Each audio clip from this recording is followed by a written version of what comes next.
আৰু যেহেতু দুমাহ আছে গতিকে আমি পুৰণা বা আগৰবাৰৰ দৰে পৰীক্ষা পতাটো উচিত হ'ব আমাৰ চৰকাৰখনে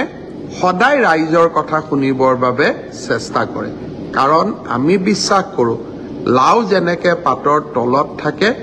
চৰকাৰো ৰাইজৰ তলত থাকে ৰাইজৰ ঊৰ্ধ্বত নহয় যিসকলে মোক এই পৰামৰ্শটো দিছিল দুই এজনে অলপ গালিগালাজো কৰিছে আৰু কিছুমানে ভালকৈ পৰামৰ্শটো দিছে গালিগালাজ কৰা সকলকো মোৰ মৰম জনাইছো আৰু ভালকৈ কোৱা সকলকো মোৰ সন্মান জনাইছো আপোনালোকৰ পৰামৰ্শ অহা 2-3 দিনত আমি বিবেচনা কৰিম আৰু যেহেতু পৰামৰ্শটোত মেৰিট আছে যে হয় দুমাহ থাকোতে পৰীক্ষাৰ প্যাটাৰ্ন এটা সলনি কৰিব নালাগে বিষয়টো আমি ডেফিনেটলি আমি আপোনালোকৰ পৰামৰ্শ অহা 2-3 দিনত আমি বিবেচনা কৰিম আৰু